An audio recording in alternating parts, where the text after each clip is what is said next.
Now you have this interesting recursive relation, which is essentially the Fibonacci sequence as we call. Okay? So where does it arise? It arises in the context of finding the patterns that are possible when it comes to Matra Vritta. Okay? So one is syllables. You give the number of syllables and then you find the patterns. So then the restriction can be the number of beats that is given to you. Okay?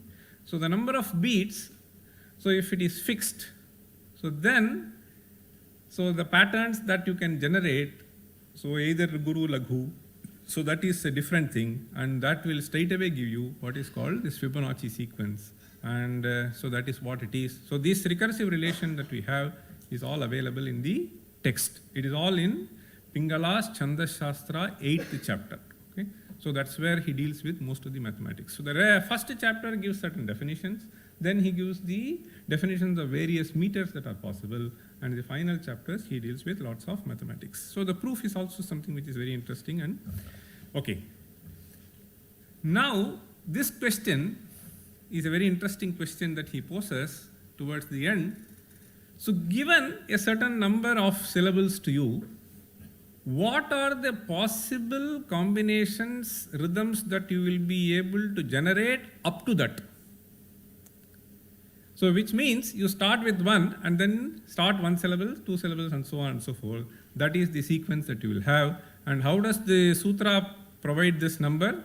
Dvirdvyunam tadantanam. So this is the sutra which we find, Dvirdvyunam tadantanam. So that is the sutra that we have. And here there is a very interesting shloka which I found.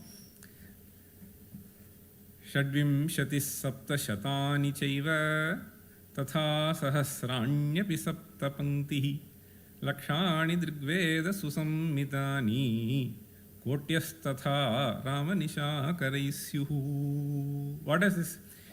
Ekaksharadi Shadvimshatyanta jati prastara pinda sankhya. You understand? Ekaksharadi means given one akshara. Given one akshara, there are two possibilities. It can be Guru or Laghu, two patterns. Where does it end? Shadvimshati means 26. Okay? So the maximum number of syllables given is 26. So starting from 1 to 26, so what will be the count? Okay, of the maximum possible rhythms. So that has been nicely presented by this man in the form of a shloka. And what does it come to? See, 13 crores, 42 lakhs, 17,726. Okay, so this is the number. Shadvimshati saptashatani. Shadvimshati is 26. Saptashatani is 700. Tatha sahasranyapi sapta panktihi. What is this pankti? Pankti means row, but here what do we need? When you calculate this number, you have Sahasra is 1000, Sapta is 7, so Pankti should be 1. So we have this what is called Bhuta Sankhya. So in Bhuta Sankhya, the word Pankti and Rupa are generally used. Of course, Chandra, etc., various things, physical objects, they refer to number 1. So the number 1 because, why is this Pankti called 1? Rupa, you can understand. Why is Rupa called 1? There are infinite forms, right? But the form of a particular thing is unique. So the form of, either it is a human being or any other thing, okay, at whatever level we want to, so they have some unique form, either the spin will vary, this will vary, that will vary, whatever. So this form is sort of unique, and therefore Rupa is used to refer to number 1. So too Pankti is used. Pankti basically means sort of row, but in this context we need to understand that they are talking about the patterns that can be generated. You understand? Even if you take a 3-syllabled meter, Guru, Guru, Guru, right? So Guru, Guru, Laghu. So if you put all the 8 combinations, each row will have a unique pattern. Okay? And therefore they use the word Pankti to refer to number 1. It has a unique form.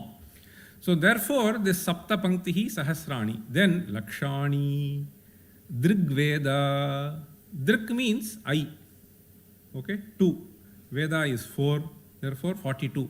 Drigveda Susammitani. Then koti, how many kotis? Kotyas tatha Rama Nishakaraisyu. What is Rama Nishakara?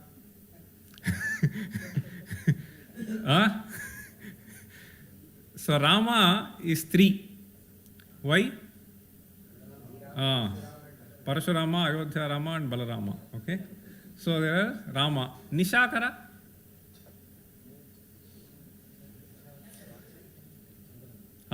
Nisha means moon. Okay. Divakara refers to sun. And Nishakara refers to moon. So moon is only one for earth. And therefore that is number 13. Okay. Rama Nishakaraisyu. See this number 2 to the power of 26. So for you to find out is not a trivial thing. Okay. You understand? So if you memorize this, see, that is all. In no time you can tell. But interestingly, what you have to understand is this number is basically arithmetic sum. Geometric sum. So the geometric sum is what we need, right?